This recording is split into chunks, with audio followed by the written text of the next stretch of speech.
インカ帝国の黄金時代、インカ帝国の成立と拡大。インカ帝国は、強力な統治機構と効率的な征服戦略により、急速にアンデス地域を拡大し、南アメリカ最大の帝国に成長しました。インカ帝国は、優れた軍事組織と行政システムを用いて周辺の民族を統合し、その影響力を現在のペルーからチリ、アルゼンチンにまで広げました。この拡大は、効率的な道路網と通信システム、そして地方統治のネットワークを通じて実現されました。インカ帝国はキープと呼ばれる縄の記録システムを使い、広大な領域の統治と管理を行っていました。また、クスコを中心に、サクサイワマンやマチュピチュなどの都市や要塞が建設され、帝国の中心として機能しました。インカ帝国の成立と拡大は、中央集権的な統治と先進的な行政システムによって支えられ、アンデス文明の最盛期を象徴するものでした。動画の途中ですが、チャンネル登録、評価をいただけましたら嬉しいです。経済、社会、宗教の体制。インカ帝国の経済、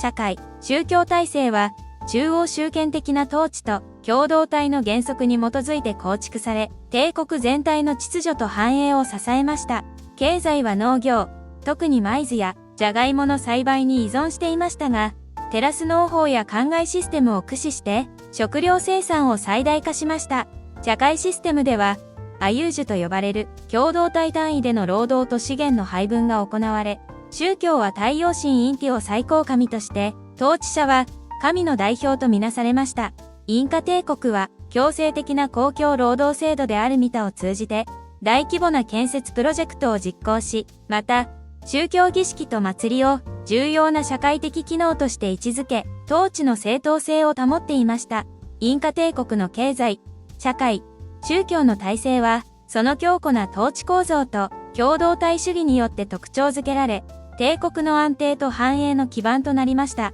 インカ文明の技術と芸術。インカ文明は、建築、工学、農業技術の分野で高度な成果を上げ、独自の芸術と文化を育んできました。インカ帝国では、石積み技術を駆使した壮大な建築物が多数建設され、道路網や橋の建設でその工学、技術の高さを示しました。農業ではテラス農法や灌漑システムが発展し、繊維工芸や陶器製作も盛んでした。マチュピチュやクスコのサクサイワマンなど、インカの建築物は巧みな石積み技術と美的センスを示しており、これらは今日でもその精巧さが称えられています。また、インカ帝国は金属加工にも優れ、金や銀の工芸品を作り出していました。インカ文明の技術と芸術は、その社会の高度な発展を示すものであり、後世に大きな影響を与える文化的遺産を残しました。スペインによる征服、ピサロとインカ帝国の初接触、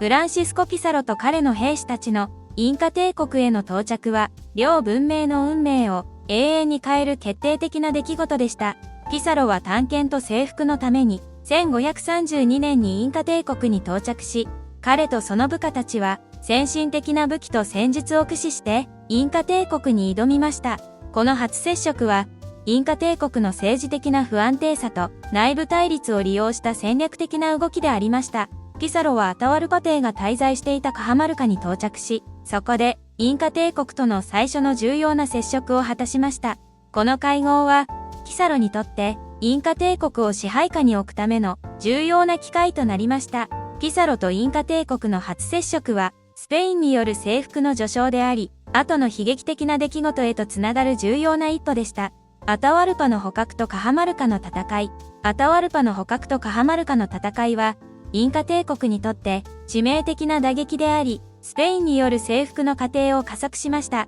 ピサロはカハマルカでの会合でアタワルパを捕獲し、大量の金銀を要求することで、インカ帝国の統治構造を揺るがしました。この出来事は、インカ帝国の政治的混乱を引き起こし、スペインにとって有利な状況を作り出しました。アタワルパは、莫大な身代金を支払うことを約束しましたが、最終的にピサロによって処刑されました。この行為は、インカ帝国内部の不安を一層深め、スペイン人による支配を容易にしました。アタワルパの捕獲とカハマルカの戦いは、インカ帝国の崩壊を決定づける重大な出来事であり、スペインの征服戦争の勢いを強めました。スペインの征服戦略とインカの抵抗。スペインの征服戦略は、軍事的優位性、同盟関係の構築、そして心理戦を駆使することによって、インカ帝国の支配を確立しました。一方、インカ帝国も抵抗を試みましたが、最終的には征服されました。ピサロとその部隊は、少数精鋭の兵力と優れた戦術で、インカ帝国を破ることに成功しました。さらに、インカ帝国内の対立を利用して、反抗勢力と同盟を結び、インカ帝国の統制を弱めました。インカ帝国側も地理的な利点とゲリラ戦術を用いて抵抗しましたが、内部分裂や欧州から持ち込まれた疫病の影響もあり、徐々に力を失いました。スペイン軍はインカ帝国の重要都市を次々と攻略し、インカの統治者たちを捕獲または殺害しました。インカ軍はキトやクスコで抵抗を試みましたが、スペインの圧倒的な軍事力と戦術にはかなわず、次第に劣勢となりました。スペインの征服戦略とインカの抵抗は、インカ帝国の歴史を変える激しい対立であり、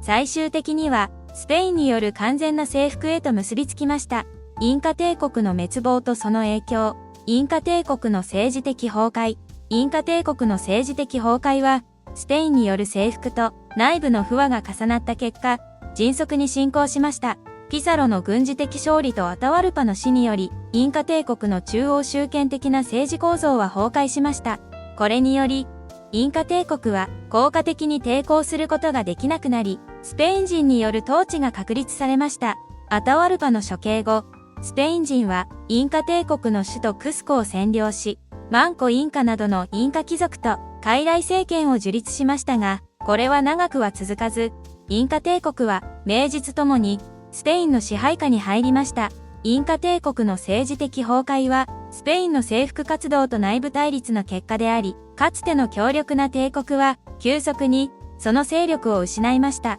社会と文化の変容。インカ帝国の滅亡後、社会と文化は大きく変容し、スペインの影響下で新たな社会構造が形成されました。スペインの支配は、インカの社会システムの解体とともに、キリスト教の導入、言語の変化、新たな経済体制への移行をもたらしました。これにより、先住民の生活様式は根本から変わり、新しい文化的アイデンティティが形成されました。スペイン人はキリスト教を強制し、スペイン語を公用語としました。また、エンコミエンダ制度を導入し、先住民を労働力として利用しました。これらの政策は、インカの社会と文化に深刻な影響を与えました。インカ帝国の滅亡に伴う社会と文化の変容は、先住民の伝統とスペインの文化が融合し、新たな歴史的時代を形成する過程でした。インカ帝国の遺産と歴史的意義。インカ帝国は滅びたものの、その遺産は、